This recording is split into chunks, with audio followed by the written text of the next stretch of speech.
اعوذ باللہ من الشیطان الرجیم بسم اللہ الرحمن الرحیم السلام علیکم ورحمۃ اللہ وبرکاتہ۔ 16واں پارہ ابتدا ہے سورہ مریم سے، کیونکہ اس کا پچھلا حصہ جو ہے سورۃ الکہف کا ریمیننگ پارٹ وہ ہم لاسٹ پارہ 15 کے ساتھ مکمل کر چکے تھے، تو 16 پارہ کو ہم سورہ مریم سے آنورڈز دیکھیں گے انشاءاللہ۔ اس صورت کے اندر پہلے 2 رکوعوں میں حضرت یحییٰ اور عیسیٰ علیہ السلام کا قصہ سنانے کے بعد تیسرے رکوع میں حالات زمانہ کی مناسبت سے حضرت ابراہیم علیہ السلام کا قصہ سنایا گیا۔ اس کے بعد چوتھے رکوع میں دوسرے انبیاء کا ذکر کیا گیا، جس سے یہ بتانا مقصود ہے کہ تمام انبیاء علیہ السلام وہی دین لے کر آئے تھے جو محمد صلی اللہ علیہ وآلہ وسلم لائے ہیں، مگر انبیاء کے گزر جانے کے بعد ان کی امتیں بگڑتی رہی ہیں، اور آج مختلف امتوں میں جو گمراہیاں پائی جا رہی ہیں یہ اسی بگاڑ کا نتیجہ ہے۔ آخری 2 رکوع میں کفار مکہ کی گمراہیوں پر سخت تنقید کی گئی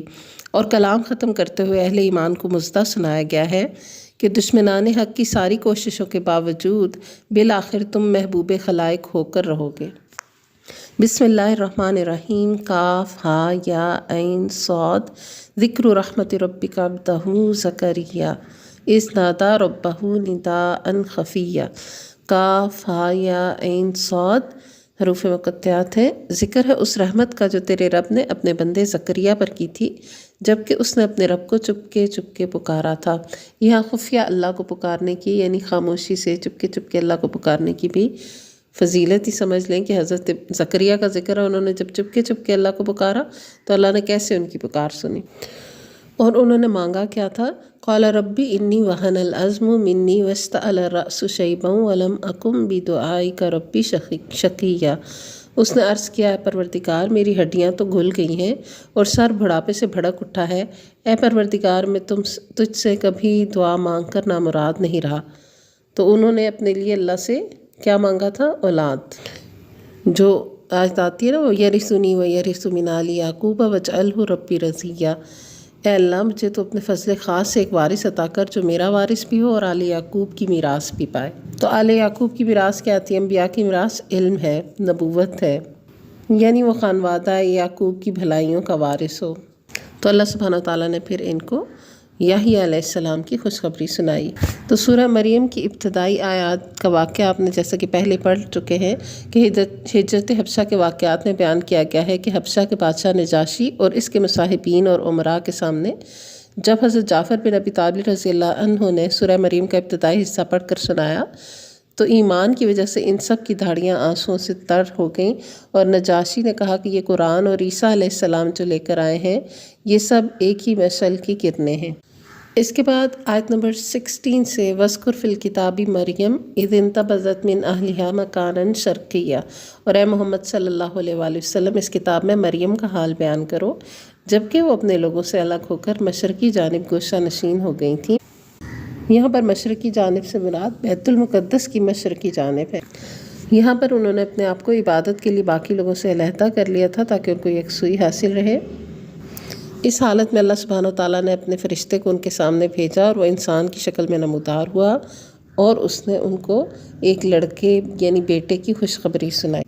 اس پر حضرت مریم علیہ السلام بہت حیران ہو گئیں کیونکہ ان کو تو کسی مرد نے چھوا تک نہ تھا۔ ان کے اس تعجب کے جواب میں فرمایا گیا کہ قَالَ كَذَلِكِ قَالَ رَبُّكِ هُوَ عَلَيَّ هَيِّنٌ وَلِنَجْعَلَهُ آيَةً لِلنَّاسِ وَرَحْمَةً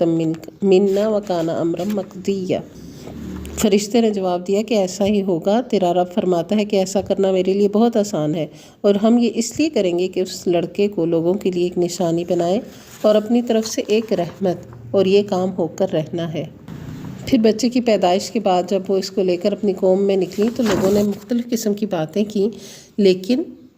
حضرت مریم نے بچے کی طرف اشارہ کر دیا کہ جو پنگھوڑے میں تھا لیکن اللہ کے حکم سے بول اٹھا، اور کیا بولا؟ قَالَ إِنِّي عَبْدُ اللَّهِ آتَانِيَ الْكِتَابَ وَجَعَلَنِي نَبِيًّا وَجَعَلَنِي مُبَارَكًا أَيْنَمَا كُنتُ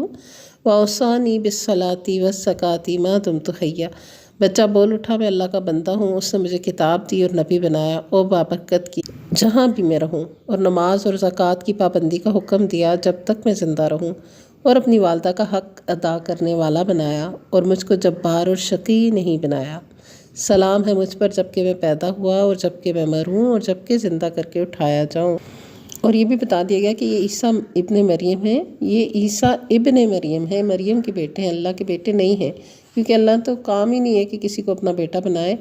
ما کان للہ ان یتخذ من ولد سبحانہ، وہ کسی کو اپنا بچہ نہیں بناتا، وہ تو اس سے پاک ہے۔ اذا قضى امرا فانما يقول له کن فیکون، جب وہ کسی بات کا فیصلہ کرتا ہے تو کہتا ہے ہو جا، اور بس وہ ہو جاتی ہے۔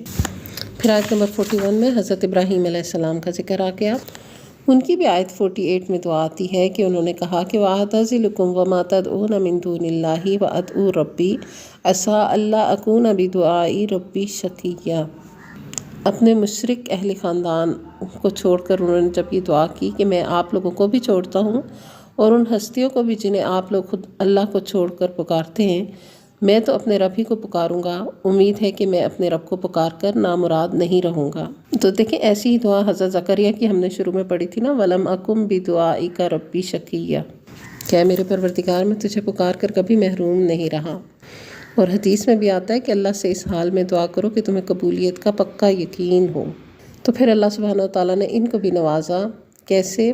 فَلَمَّا اعْتَزَلَهُمْ وَمَا يَعْبُدُونَ مِن دُونِ اللَّهِ وَهَبْنَا لَهُ إِسْحَاقَ وَيَعْقُوبَ وَكُلًّا جَعَلْنَا نَبِيًّا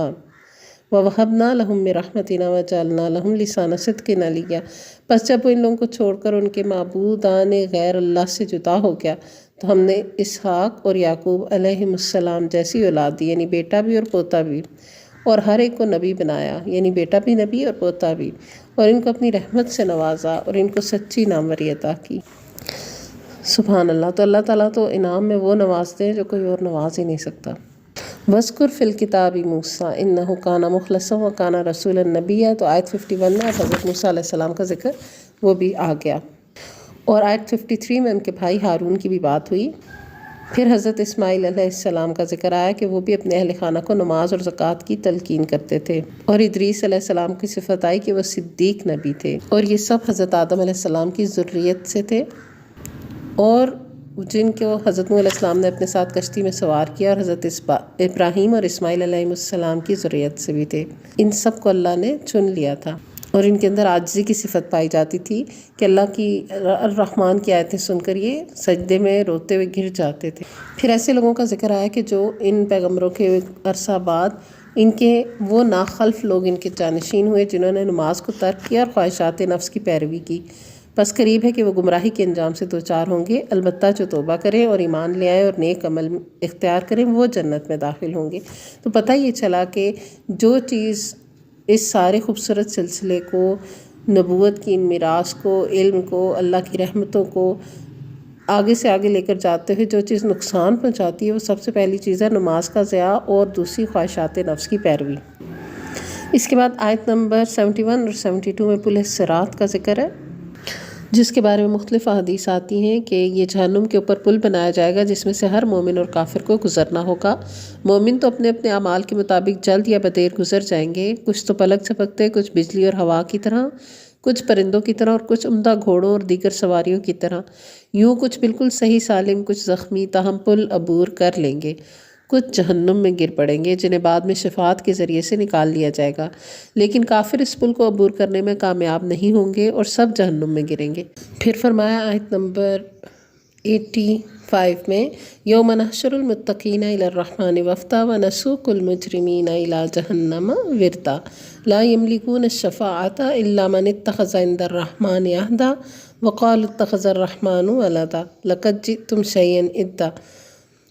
تکاد السماوات یتفطرن منہ وتنشق الارض وتخر الجبال حتی ان دعوا للرحمن ولدا وما ينبغي للرحمن ان يتخذ ولدا ان کل من فی السماوات والارض الا آتی الرحمن عبدا۔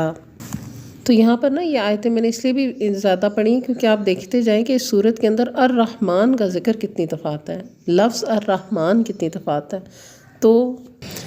قیامت کا تذکرہ کرتے ہوئے بتا دیا وہ دن آنے والا ہے جب متقی لوگوں کو ہم مہمانوں کی طرح رحمان کے حضور پیش کریں گے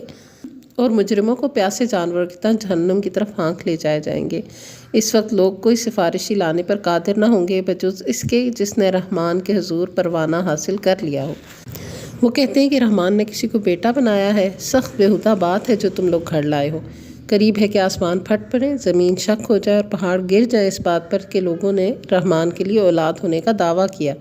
رحمان کی یہ شان نہیں ہے کہ وہ کسی کو بیٹا بنائے۔ جو کچھ آسمان اور زمین کے اندر ہے سب اس کے حضور بندوں کی حیثیت سے پیش ہونے والے ہیں، سب پر وہ محیط ہے اور اس نے ان کو شمار کر رکھا ہے۔ سب قیامت کے روز فردن فردن اس کے سامنے حاضر ہوں گے۔ تو آپ ویسے کاؤنٹ بھی کر سکتے ہیں کہ سورہ مریم میں کتنی دفعہ رحمان کا ذکر آیا، اور تھوڑا سا غور کریں کہ اہل مکہ اللہ کے نام سے تو واقف تھے، لیکن جب بسم اللہ الرحمن الرحیم یا الرحمن کا ذکر آتا تھا تو وہ کہتے تھے وَمَا الرحمن۔ تو اللہ سبحانہ وتعالیٰ نے بھی پھر تکرار کی ہے قرآن میں اس لفظ کی، اپنی اس صفت کی، اپنے اس نام کی، الرحمن کا تعارف خوب اچھی طرح کروایا۔ اور اہل ایمان تو اس نام کا ذکر اس لیے بھی بہت کرتے ہیں کیونکہ وہ اللہ کی رحمت کے ہر وقت طالب رہتے ہیں۔ پھر آخر میں بتا دیا فَإِنَّمَا يَسَّرْنَاهُ بِلِسَانِكَ لِتُبَشِّرَ بِهِ الْمُتَّقِينَ وَتُنذِرَ بِهِ قَوْمًا لُدًّا وَكَمْ أَهْلَكْنَا قَبْلَهُم مِّن قَرْنٍ هَلْ تُحِسُّ مِنْهُم مِّنْ أَحَدٍ أَوْ تَسْمَعُ لَهُمْ رِكْزًا۔ پس اے محمد صلی اللہ علیہ وآلہ وسلم، اس کلام کو ہم نے آسان کر کے تمہاری زبان میں اس لیے نازل کیا ہے کہ تم پرہیزگاروں کو خوشخبری دے دو اور ہٹ دھڑم لوگوں کو ڈراوا دو۔ اس سے پہلے ہم کتنی ہی قوموں کو ہلاک کر چکے ہیں، پھر آج کہیں تم ان کا نشان پاتے ہو یا ان کی بھنک بھی کہیں سنائی دیتی ہے۔ اگلی سورت سورہ طٰہٰ۔ بسم اللہ الرحمن الرحیم۔ طٰہٰ ما انزلنا علیک القرآن لتشقی الا تذکرۃ لمن یخشی۔ طٰہٰ، ہم نے یہ قرآن تم پر اس لیے نازل نہیں کیا ہے کہ تم مصیبت میں پڑ جاؤ، یہ تو ایک یاد دہانی ہے ہر اس شخص کے لیے جو ڈرے۔ یعنی قرآن آپ کو مشکل میں نہیں ڈالتا۔ ما انزلنا علیک القرآن لتشقی، یہ اس لیے نہیں نازل کیا گیا کہ لوگوں کے کفر کی وجہ سے اور ان کے ایمان نہ لانے کی وجہ سے آپ حسرت میں اور غم میں مبتلا ہو جائیں، اپنا دل تنگ کرتے رہیں، بلکہ یہ تو ایک نصیحت ہے جو ڈرنے والے کو فائدہ دیتی ہے۔ پھر آیت نمبر 9 سے حضرت موسیٰ علیہ السلام کا ذکر آیا جب وہ مدین میں چند سال کی جلا وطنی کی زندگی گزارنے کے بعد اپنی بیوی کو لے کر مصر کی طرف واپس آ رہے تھے، اور اللہ سبحانہ وتعالیٰ نے ان کو نبوت سے نوازا تھا اور اپنی طرف سے معجزات بھی عطا کیے تھے، جس میں ید بیضا اور عصا تھا، اور ان کو فرعون کی طرف جانے کا حکم دیا گیا تھا۔ اس موقع پر حضرت موسیٰ علیہ السلام کی خوبصورت دعا، مشہور دعا یہاں پر مذکور ہے، قال رب اشرح لی صدری ویسر لی امری واحلل عقدۃ من لسانی یفقہوا قولی واجعل لی وزیرا من اہلی ہارون اخی اشدد بہ ازری واشرکہ فی امری کی نسبحک کثیرا ونذکرک کثیرا انک کنت بنا بصیرا۔ موسیٰ علیہ السلام نے عرض کیا ہے پروردگار میرا سینہ کھول دے اور میرے کام کو میرے لیے آسان کر دے اور میری زبان کی گرہ سلجھا دے تاکہ لوگ میری بات سمجھ سکیں، اور میرے لیے میرے اپنے کنبے سے ایک وزیر مقرر کر دے، ہارون جو میرا بھائی ہے، اس کے ذریعے سے میرا ہاتھ مضبوط کر اور اس کو میرے کام میں شریک کر دے تاکہ ہم خوب تیری پاکی بیان کریں اور خوب تیرا چرچا کریں، تو ہمیشہ ہمارے حال پر نگران رہا ہے۔ تو یہ دعا بڑی خوبصورت تھی۔ انہوں نے اللہ تعالیٰ نے جو ٹاسک ان کو دیا تھا اس کو کمپلیٹ کرنے کے لیے ان کی نظر میں جو ریکوائرمنٹس انہیں تھیں اس کا سوال انہوں نے اللہ سے کیا۔ یعنی انہوں نے یہ نہیں کہا کہ میں یہ نہیں کر سکتا کہ فرعون کے پاس جاؤں کیونکہ میں تو یہ اتنا کمزور ہوں اس کے مقابلے میں، بلکہ انہوں نے اللہ سے وہ قوت طلب کی جس کے ساتھ وہ یہ کام کر سکیں، اور اللہ سبحانہ وتعالیٰ نے بھی فرمایا قال قد اوتیت سؤلک یا موسیٰ، یقیناً دیا گیا جو تو نے مانگا ہے موسیٰ۔ تو یہاں حضرت ہارون علیہ السلام کو بھی پیغمبری مل گئی جو ان کے بھائی تھے اور ان کے ساتھ اس کام میں پھر شریک رہے، اور پھر مزید ماضی کی اور ان کو احسانات یاد کرائے گئے کہ خالی یہی نہیں اللہ نے ان کی دعائیں قبول کی، بلکہ جب وہ پیدا ہوئے تھے کس طرح سے اللہ سبحانہ وتعالیٰ نے ان کی مدد کی تھی کہ ان کی والدہ نے ان کو اللہ کے حکم پر پنگھوڑے میں ڈال کر دریا میں چھوڑ دیا تھا، اور دریا سے وہ ساحل پر آ گئے تھے اور ساحل سے ان کو فرعون نے اٹھا لیا تھا، لیکن اتنی محبت تھی حضرت موسیٰ علیہ السلام کے چہرے پر اللہ نے ڈال دی کہ وہ ان کو قتل نہیں کر سکا تھا۔ ویسے تو اس نے اعلان کیا ہوا تھا بچوں کو مارنے کا، وہ مارتا تھا بنی اسرائیل کے بچوں کو، لیکن حضرت موسیٰ علیہ السلام کو وہ کچھ نہیں کہہ سکا، اور اس طرح اللہ سبحانہ وتعالیٰ نے ان کی ایک شاہی خاندان میں پرورش کی، حالانکہ وہ شاہی خاندان ہی ان کا دشمن تھا، لیکن اللہ تعالیٰ نے اس دشمن کے ہاں بھی ان کو محفوظ رکھا۔ پتہ یہ چلا کہ دوست ہو یا دشمن، جس سے اللہ چاہتا ہے نفع دلوا دیتا ہے، اور جو کام چاہتا ہے اللہ وہ کر گزرتا ہے۔ پھر یہاں پر یہ بھی پتہ چلا کہ سرکش فرعون کے پاس جو جانے کا حکم دیا گیا تو اس کے لیے بھی کہا گیا فَقُولَا لَهُ قَوْلًا لَيِّنًا، کہ اس کو بھی نرم بات کہنا پہلے، یہ نہیں کہ اگر کوئی سرکش ہو گیا ہے تو فوراً ہی اس کے اوپر حملہ آور ہو جانا ہے، بلکہ نرمی کے ساتھ پہلے اس کو تذکیر کرنی ہے۔ پھر وہ سارا مکالمہ آتا ہے کہ کس طرح اللہ سبحانہ و تعالیٰ کے حکم سے حضرت موسیٰ علیہ السلام نے فرعون کے دربار میں جو ہے وہ حق بیان کیا،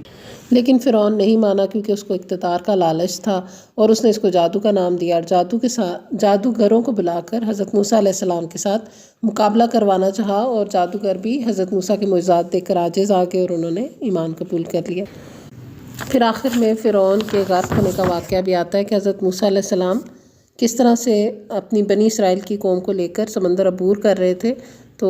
فرعون نے ان کا پیچھا کیا، حضرت موسیٰ اپنی قوم کے ساتھ اس کو عبور کر کے، لیکن فرعون رستے میں غرق ہو گیا۔ فرعون اکیلا ہی غرق نہیں ہوا بلکہ اس کے ساتھ اس کا سارا لشکر بھی غرق ہو گیا۔ تو ایک بہت بڑا واقعہ تھا جو پیش آیا، اس کو یاد کرا کر بنی اسرائیل سے خطاب کیا گیا کہ اللہ تعالیٰ کی اس نعمت کو بھی یاد کرو کہ اس نے تمہیں اتنے بڑے فرعون جیسے دشمن سے نجات دی اور تمہیں کنارے لگایا، پھر تمہیں کھانے پینے کی بھی آسائش دی کہ من و سلوہ تم پر اتارا، اور تم سے مطالبہ یہ کیا کہ تم سرکشی نہ کرو اور اللہ کے غضب کو اپنے پر حلال نہ کر لو۔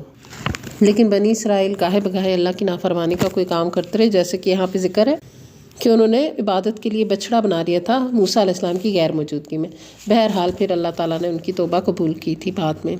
پھر آیت نمبر 114 میں اللہ تعالیٰ فرماتے ہیں فَتَعَالَى اللَّهُ الْمَلِكُ الْحَقُّ وَلَا تَعْجَلْ بِالْقُرْآنِ مِن قَبْلِ أَن يُقْضَىٰ إِلَيْكَ وَحْيُهُ وَقُلْ رَبِّ زِدْنِی عِلْمًا، اور دیکھو قرآن پڑھنے میں جلدی نہ کیا کرو جب تک کہ تمہاری طرف اس کی وحی تکمیل کو نہ پہنچ جائے، اور دعا کرو کہ اے پروردگار مجھے مزید علم عطا کر۔ پھر دوبارہ مختصر حضرت آدم علیہ السلام کا واقعہ اور جنت سے ان کا نکالا جانا، اور پھر اس کے بعد ان کی توبہ کا قبول ہونا، یہ سب بھی بیان ہوا۔ پھر اللہ تعالیٰ فرما دیتے ہیں آیت نمبر 124 میں وَمَنْ أَعْرَضَ عَنْ ذِكْرِی فَإِنَّ لَهُ مَعِیشَةً ضَنْکًا وَنَحْشُرُهُ یَوْمَ الْقِیَامَةِ أَعْمَىٰ، جو کوئی میرے ذکر یعنی درس نصیحت سے منہ موڑے گا اس کے لیے دنیا میں تنگ زندگی ہوگی، اور قیامت کے روز ہم اسے اندھا اٹھائیں گے، اور وہ پوچھتا رہے گا کہ مجھے اندھا کیوں اٹھایا، میں تو دنیا میں آنکھوں والا تھا۔ تو اسے بتایا جائے گا کہ اللہ کی آیتوں سے اندھے بنے ہوئے تھے، اس کو بھلا دیا تھا، تو اسی طرح آج تمہیں بھی بھلایا جا رہا ہے۔ یہاں تنگ معیشت سے مراد یہ نہیں ہے کہ ضروری اسے کوئی تنگ دستی لاحق ہوگی، بلکہ اس کا مطلب یہ ہے کہ اسے چین نہیں ہوگا، اور اگر دنیا میں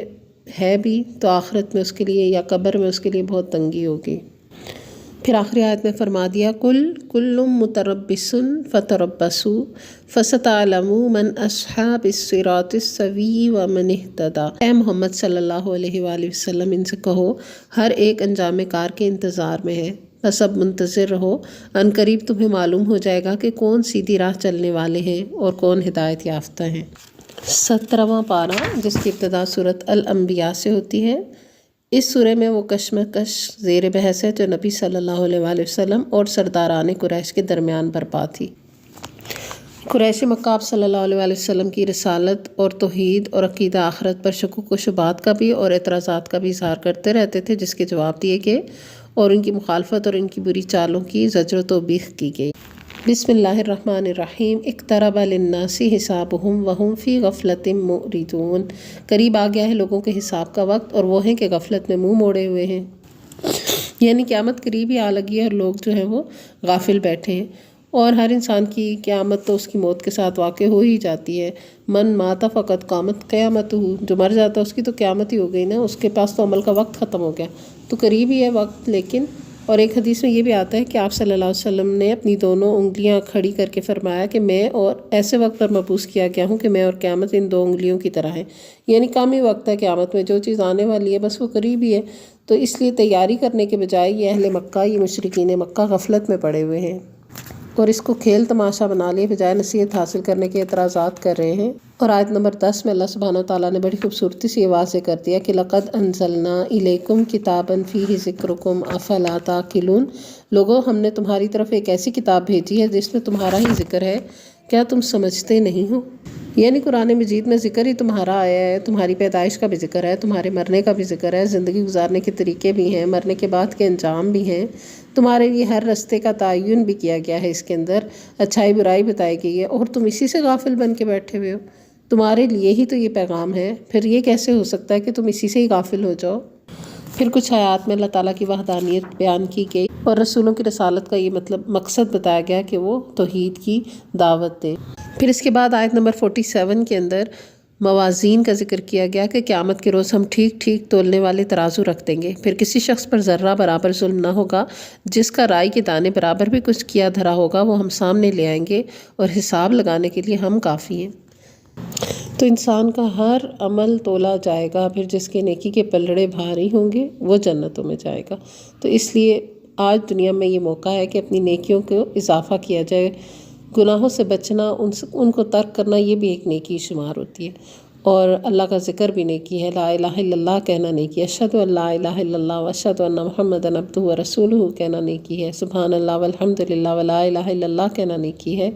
اسی طرح قرآن کا ہر حرف 10 نیکیاں ہوتی ہیں، اور یہ نہیں بتایا گیا کہ الف لام میم ایک حرف ہے، بلکہ یہ کہا گیا کہ الف ایک حرف، لام ایک حرف، میم ایک حرف ہے، تو الف لام میم کہنے پہ 30 نیکیاں ہیں۔ تو یہ قیامت کے دن موازین جو رکھے جائیں گے اور اس میں تولا جائے گا، تو آج دنیا میں موقع دیا گیا کہ انسان اپنی نیکیوں میں اضافہ کرے اور اس دن اس کا نیکیوں کا تول بھاری ہو، اور دوسری طرف ایک طرف نیکیاں رکھی جائیں گی نا تو دوسری طرف برائیاں ہوں گی نا، تو برائیوں کو کم کرے، ختم کرے، ان سے اجتناب کرے تو بھی نیکیوں کا پلڑا بھاری ہوگا۔ تو ترک گناہ بھی ایک نیکی ہے، یہ نیکیوں کے پلڑے کو بھاری کرنے کا ایک سبب ہے کہ انسان گناہوں کو ترک کرے اور ان سے اجتناب کرے۔ پھر اس کے بعد پیغمبروں کا ذکر آتا ہے، اور پیغمبروں کی دعائیں مذکور ہیں اس صورت کے اندر، ایک ساتھ میں بہت سی دعائیں ہیں اور ان کے جواب بھی دیے گئے کہ کس طرح اللہ سبحانہ وتعالیٰ نے ان کی دعائیں قبول کی۔ حضرت موسیٰ کا ذکر، حضرت ابراہیم کا ذکر، حضرت لوط علیہ السلام کا ذکر، اور داؤد اور سلیمان علیہ السلام کا ذکر، اور آیت 83 سے دعائیں شروع ہو گئیں، وَأَيُّوبَ إِذْ نَادَىٰ رَبَّهُ أَنِّي مَسَّنِيَ الضُّرُّ وَأَنتَ أَرْحَمُ الرَّاحِمِينَ، اور ایوب علیہ السلام کو یاد کرو جب کہ اس نے اپنے رب کو پکارا کہ مجھے بیماری لگ گئی ہے اور تو ارحم الراحمین ہے۔ تو انہوں نے اپنی جو حالت تھی وہ بیان کی اور اللہ کی جو صفت تھی وہ بیان کر دی کہ تو ارحم الراحمین ہے۔ تو پھر اللہ تعالیٰ نے بھی ان کی دعا قبول کر لی، فَاسْتَجَبْنَا لَهُ، اور پھر ان کو وہ سب عطا کیا جو پہلے ان کے پاس تھا، اس سے بھی دگنا، اہل و عیال بھی اور مال بھی، اور اس واقعے کو بتا دیا۔ یہ 18 سال کی دعا، 18 سال کی آزمائش کے بعد ان کی مقبولیت کو پہنچی اور ان کو پہلے سے بھی زیادہ مال اور اولاد ملا، لیکن ساتھ ہی اللہ نے بتایا وَذِكْرَىٰ لِلْعَابِدِينَ، اس میں عبادت گزاروں کے لیے بڑی نصیحت ہے، ایک سبق ہے۔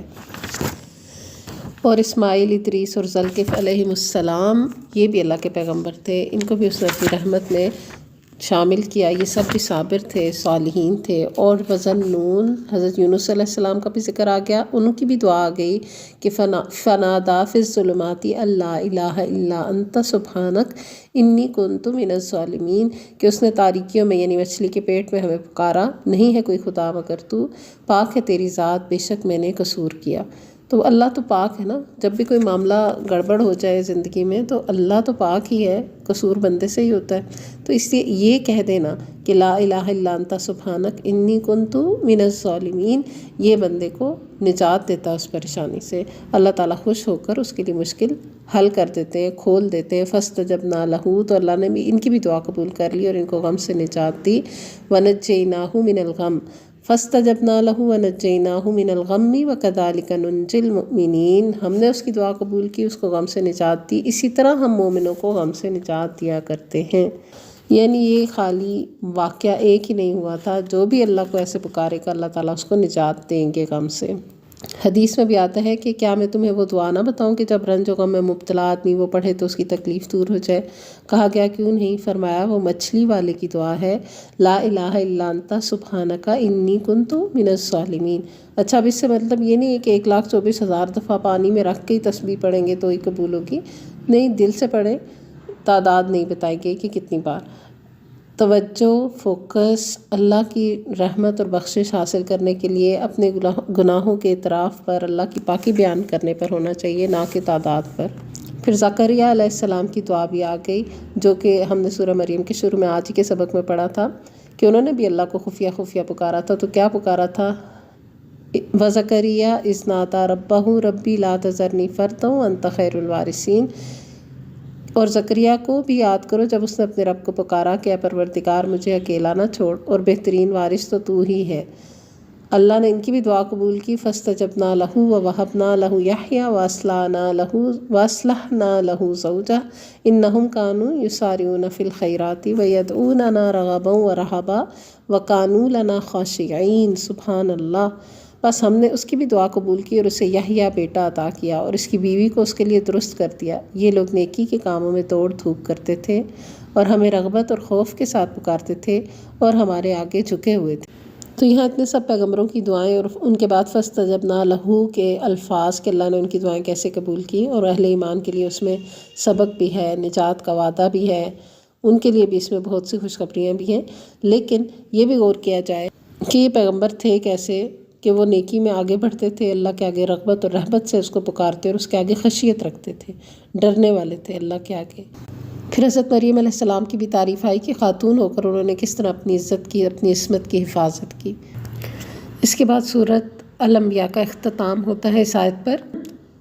قال رب احکم بالحق وربنا الرحمن المستعان علی ما تصفون. آخر کار رسول صلی اللہ علیہ وآلہ وسلم نے کہا کہ اے میرے رب حق کے ساتھ فیصلہ کرتے، اور لوگوں تم جو باتیں بناتے ہو ان کے مقابلے میں ہمارا رب رحمان ہی ہمارے لیے مدد کا سہارا ہے. سورۃ الحج. اس صورت کے جو مخاطبین ہیں وہ تین ہیں، ایک مشرکین مکہ، دوسرے متذبذب اور متردد قسم کے مسلمان، اور تیسرے صادق مومن. بسم اللہ الرحمن الرحیم. یا ایھا الناس اتقوا ربکم ان زلزلۃ الساعۃ شیء عظیم. لوگوں اپنے رب کے غضب سے بچو، حقیقت یہ ہے کہ قیامت کا زلزلہ بڑی ہولناک چیز ہے. تو سورہ کے شروع میں ہی قیامت کی بات آ گئی اور قیامت کے ایک سخت دن ہونے کا تذکرہ کیا گیا. پھر اگر کوئی اس دن دوبارہ اٹھائے جانے کا انکاری ہے تو اس کو تخلیق سے پھر یاد دہانی کرائی گئی کہ ذرا غور کرو کہ تم پیدا کیسے ہوئے، اور اپنی تخلیق کے ساتھ ذرا زمین کے اوپر بھی غور کرو کہ جب وہ پانی برستا ہے اس کے اوپر تو وہ کس طرح بنجر زمین بھی ہل جل کر جو خشک پڑی ہوتی ہے اس کے اندر پھر طرح طرح کے نباتات اگنے لگتے ہیں. تو ذالک بان اللہ هو الحق وانہ یحیی الموتیٰ وانہ علی کل شیء قدیر. اس لیے کیونکہ یہ سب باتوں سے پتہ چلتا ہے کہ اللہ ہی حق ہے، وہی مردوں کو زندہ کرتا ہے اور ہر چیز پر قادر ہے. تو اسی سے یہ بھی پتہ چلتا ہے کہ قیامت کی گھڑی بھی آئے گی اور بے شک اللہ تعالیٰ ضرور ان لوگوں کو اٹھائے گا جو قبروں میں جا چکے ہیں. یعنی اوورآل غور و فکر کی دعوت دی گئی.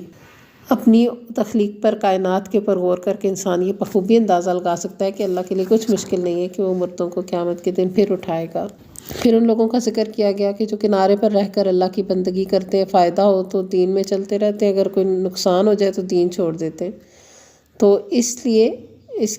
کے بارے میں کیا کہا گیا؟ خسرت دنیا والآخرہ. دنیا اور آخرت دونوں کا اس کو خسران ہے، دونوں میں اس کا نقصان ہے. جیسے حدیث میں بھی آتا ہے نا کہ کوئی شخص اگر مدینہ آتا، اس کے بعد اس کی بیوی اور گھوڑی بچہ جن دیتی تو وہ کہتا کہ یہ بہت اچھا دین ہے، اور نہ بچہ ہوتا تو وہ کہتا کہ یہ برا دین ہے. تو یہ دین پر رکھنے کا کوئی کرائٹیریا نہیں ہے اللہ کے نزدیک. وہ علامہ اقبال کی ایک نظم ہے نا، بہار ہو کہ خزاں لا الہ الا اللہ. آیت نمبر 26 میں آتا ہے وَإِذْ بَوَّأْنَا لِإِبْرَاهِيمَ مَكَانَ الْبَيْتِ أَلَّا تُشْرِكْ بِي شَيْئًا وَطَهِّرْ بَيْتِيَ لِلطَّائِفِينَ وَالْقَائِمِينَ وَالرُّكَّعِ السُّجُودِ. اور یاد کرو وہ وقت جب کہ ہم نے ابراہیم علیہ السلام کے لیے اس گھر یعنی خانہ کعبہ کی جگہ تجویز کی تھی اس ہدایت کے ساتھ کہ میرے ساتھ کسی کو شریک نہ کرو، اور میرے گھر کو طواف کرنے والوں اور قیام اور رکوع و سجود کرنے والوں کے لیے پاک رکھو،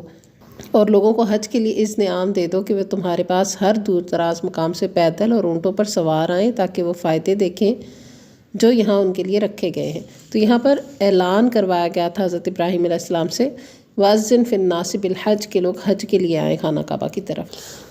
اور یہ اللہ کی قدرت ہے کہ مکہ کے پہاڑ کی چوٹی سے بلند ہونے والی یہ نحیف سی سطح دنیا کے کونے کونے تک پہنچ گئی، جس کا مشاہدہ حج اور عمرے میں ہر حاجی اور معتمر کرتا ہے. پھر آیت نمبر 31 میں جہاں شرک کی تردید بھی کی گئی اور وحدانیت کی طرف بلایا گیا، وہاں یہ بھی بتا دیا گیا کہ مشرک کی مثال ایسی کہ جیسے وہ آسمان سے گرا اور پھر اسے پرندے اچک لے جائیں یا ہوا اس کو ایسی جگہ لے جا کر پھینک دے جہاں اس کے چیتھڑے اڑ جائیں، یعنی اس کا کچھ نہیں بچتا، پھر وہ تو ریزہ ریزہ ہو جاتا ہے نا. تو قوت تو وحدانیت سے، لا الہ الا اللہ سے آتی ہے، ایک اللہ سے آتی ہے، حنیفیت سے آتی ہے، یکسو ہو کر آتی ہے. اور شاعر اللہ کی تعظیم کا بھی حکم دیا گیا. پھر قربانی کے جانوروں کا بھی ذکر آیا، اور آیت نمبر 37 میں لن ینال اللہ لحومہا ولا دماؤہا ولکن ینالہ التقوی منکم کذالک سخرہا لکم لتکبروا اللہ علی ما ہداکم وبشر المحسنین۔ انہی قربانی کے جانوروں کا ذکر کر کے فرمایا نہ ان کے گوشت اللہ کو پہنچتے ہیں نہ خون، مگر اسے تمہارا تقوی پہنچتا ہے۔ اس نے ان کو تمہارے لیے اس طرح مسخر کیا ہے تاکہ اس کی بخشی ہوئی ہدایت پر تم اس کی تکبیر بیان کرو۔ اور اے نبی صلی اللہ علیہ وآلہ وسلم بشارت دے دو نیکوکار لوگوں کو، یعنی کہ انسان جب قربانی کرتا ہے اللہ کی راہ میں تو اس کے لیے اس کا تقوی جانچا جاتا ہے، وہ ہے جو اللہ کے حضور پیش ہوتا ہے۔ پھر آگے فرمایا ان اللہ یدافع عن الذین آمنوا ان اللہ لا یحب کل خوان کفور، یقیناً اللہ مدافعت کرتا ہے، یعنی اللہ تعالیٰ ڈیفینڈ کرتا ہے ان لوگوں کی طرف سے جو ایمان لائے ہیں، یقیناً اللہ کسی خائن کافر نعمت کو پسند نہیں کرتا، یعنی جو مومن ہے نا اس کو ڈیفینڈ اللہ تعالیٰ خود ہی کر دیتے ہیں۔ اور اس کی وجہ یہ ہے کہ حق والے کے یا مومن کے مخالفت میں جو کھڑا ہے یا تو وہ مشرک ہے یا کفران نعمت کر رہا ہے تو اللہ اس کی طرف تو نہیں ہوگا نا، اللہ تو پھر مومن کی طرف ہی ہوگا، اسی کی مدافعت کرے گا۔ اور اس کی بہت خوبصورت مثال ہے کہ جس طرح 6 ہجری میں کافروں نے اپنے غلبے کی وجہ سے مسلمانوں کو عمرہ کرنے نہیں دیا، اللہ تعالیٰ نے 2 سال کے بعد ہی کافروں کے اس غلبے کو ختم کر کے مسلمانوں سے ان کے دشمنوں کو ہٹا دیا اور مسلمانوں کو ان پر غالب کر دیا۔ اس طرح اللہ نے مسلمانوں کی مدافعت کی مسلمانوں کی طرف سے۔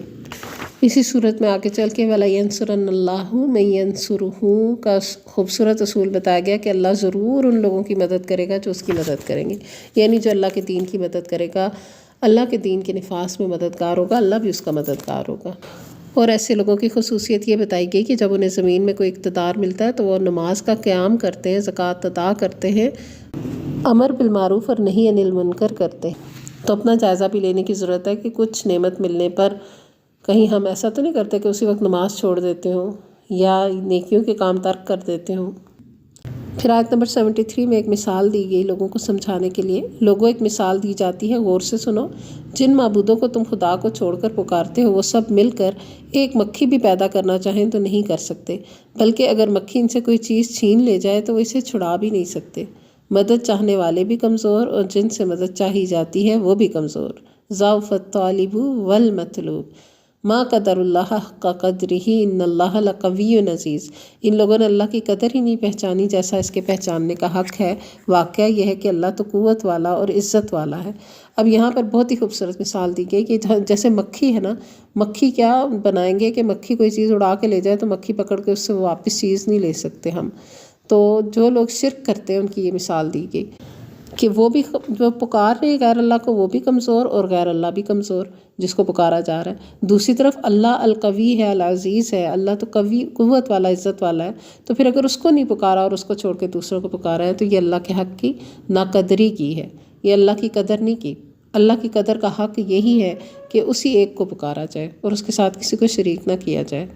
اور پھر سورت کے اختتام پہ فرما دیا وَجَاهِدُوا فِي اللَّهِ حَقَّ جِهَادِهِ هُوَ اجْتَبَاكُمْ وَمَا جَعَلَ عَلَيْكُمْ فِي الدِّينِ مِنْ حَرَجٍ مِلَّةَ أَبِيكُمْ إِبْرَاهِيمَ هُوَ سَمَّاكُمُ الْمُسْلِمِينَ مِنْ قَبْلُ وَفِي هَذَا لِيَكُونَ الرَّسُولُ شَهِيدًا عَلَيْكُمْ وَتَكُونُوا شُهَدَاءَ عَلَى النَّاسِ فَأَقِيمُوا الصَّلَاةَ وَآتُوا الزَّكَاةَ وَاعْتَصِمُوا بِاللَّهِ هُوَ مَوْلَاكُمْ فَنِعْمَ الْمَوْلَى وَنِعْمَ النَّصِيرُ۔ اللہ کی راہ میں جہاد کرو جیسا کہ جہاد کرنے کا حق ہے،